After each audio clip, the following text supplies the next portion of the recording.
Welcome to the Weight Loss Injection Revolution podcast. I'm your host, Dr. Josh Luke, not a medical doctor, but a PhD who's lost 35 pounds on the injections. I'm here to help answer all of your questions about taking the weight loss injections to create and change your lifestyle to a healthy long-term lifestyle.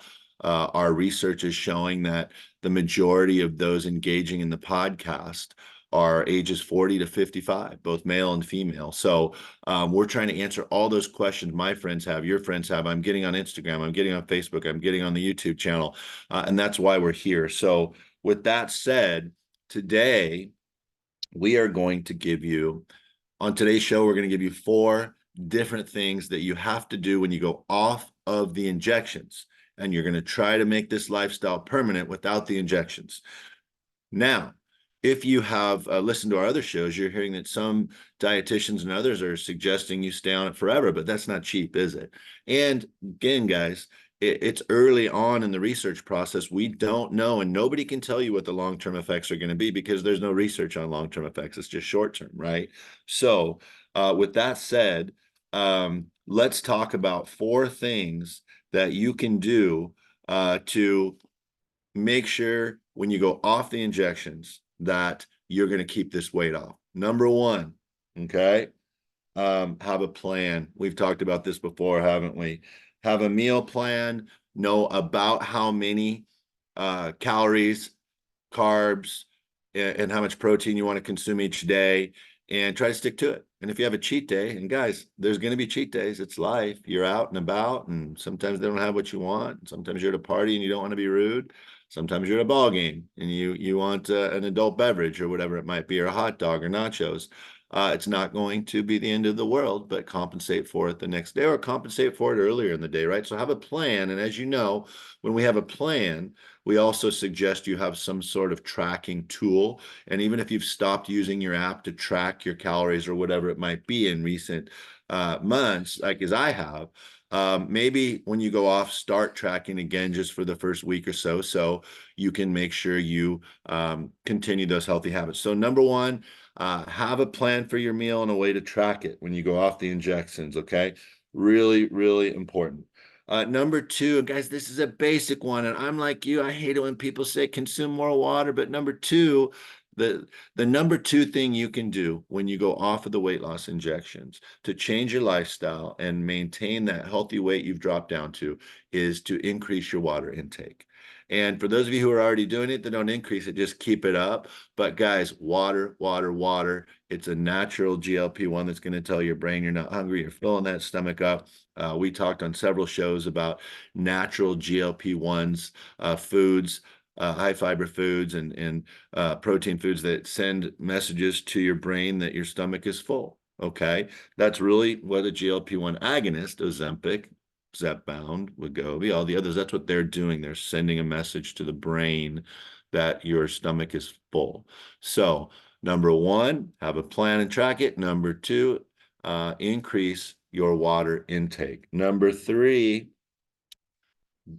number 3 thing that you need to do when you go off of the injections to maintain your healthy lifestyle is make sure you have a weight training regimen or plan. That's right. Go do some weight training. Even if you've been doing cardio for years, remember, we've talked about on almost every show that the research has shown that you're burning a little bit more muscle mass when you're on the injections than on other traditional binge diets or weight loss regimens. So I've noticed with myself some muscle deterioration. It's one of the things I'm going to prioritize is getting back in that weight room and not just doing cardio, but building some muscle, making sure I'm having ample protein to support weight training, resistance training, whatever it is you want to call it. And guys, you don't have to use weights. You can do push-ups. There's so many natural ways that you can do resistance training, whether it's squats or lunges. There's so much out there that you can do to build muscle mass, but make sure you're consuming enough calories, carbs, and protein to compensate for that increase in, whether it's cardio or just activity, because muscle training, weight training is awesome for working out, right? There's so much good that comes out of weight training that just have a plan. So again, number 1, we are going to have a plan and track it. Number two, we're going to enhance or increase our water intake if we weren't already consuming a ton of water. And number three, we're going to do at least 1 or 2 days a week of weight training or resistance training to rebuild some of that muscle mass that we likely lost during our weight loss injection journey.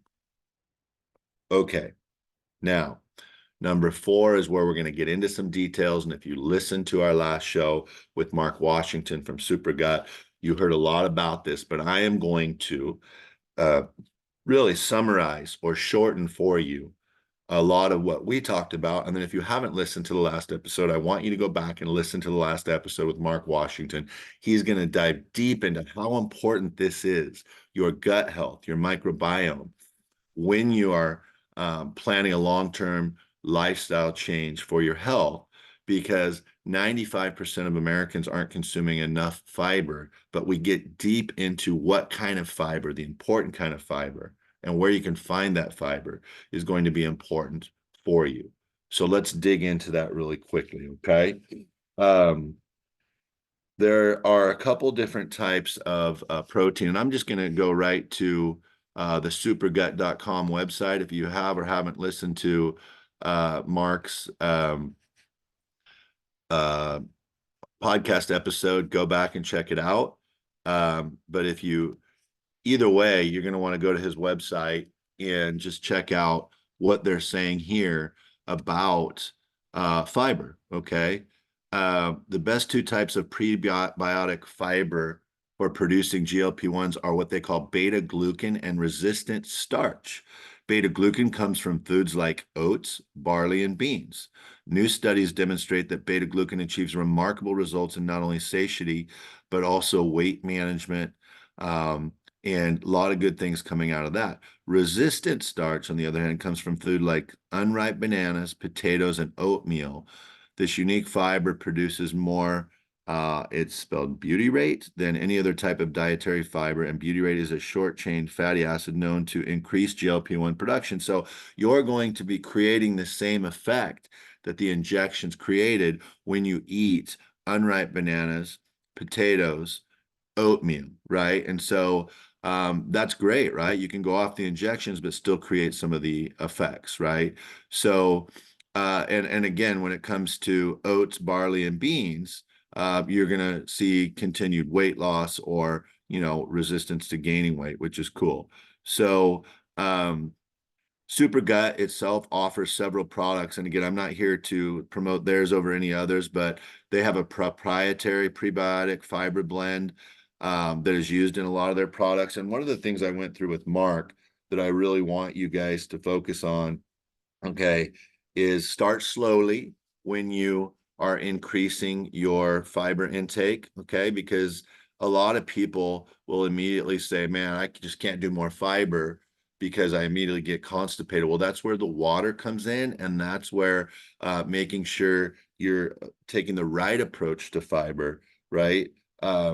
Start slowly to introduce that fiber, because constipation is a real issue.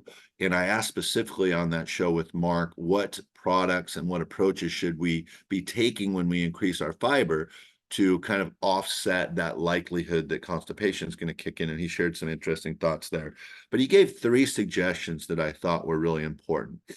Protein shakes and prebiotic fiber blend protein shakes are meal replacements. And he gave great suggestions about taking a shake and throwing some almonds in, or throwing even some flavored protein powder in, whatever it might be, even avocados, if you can, go in that direction, oatmeal, things that we talked about, right? So meal replacement shakes are one thing.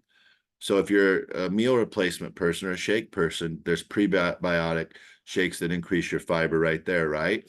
Number two, if you're not a meal replacement person, I've never been a big one, but during my weight loss injection phase, I did probably once a week just take a shake as a replacement for breakfast or lunch, or just because I was on the go. So if you are a meal replacement person, the shakes are an approach, but I'm more of a snacker. In my truck, I usually have some almonds.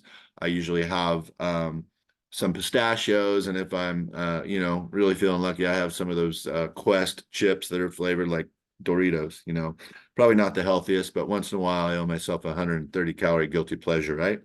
So if you're a snacker, then prebiotic fiber protein bars, having those around might be a good solution. And I'm going to do all three of these things. I've told you two of them, but I'm going to do all three of them when I go off the injections here in the next couple of weeks. The third one is just having that prebiotic fiber mix that you can throw into anything. It's unflavored, into your coffee, into cottage cheese, into cereal, into oatmeal, into anything you have, because it's unflavored, just to kind of kick that up a little bit. And I know several people who have already been doing that for years and have done that with other products. So three approaches to increasing your prebiotic fiber that's going to help you when you go off of the injections, to keep that lifestyle and to keep your weight consistent. So guys, just in summary, this show is about 4 key steps to consider when you go off the injections to maintain that lifestyle and maintain your weight. Number one, have a plan with the tracker,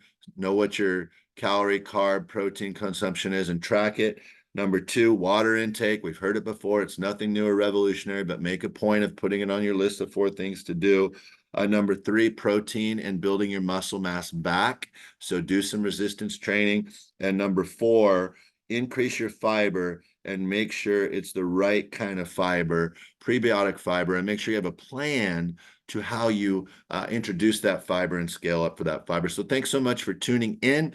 Please give us a like and a share. Tell your friends about our show. The new name is the Weight Loss Injection Revolution Podcast. I'm your host, Dr. Josh Luke, not a medical doctor, just a PhD who's lost 35 pounds on the injections, here to share with you the answers to all of your questions about starting your journey, enhancing your journey, or how to keep that weight loss off after the journey. See you next time.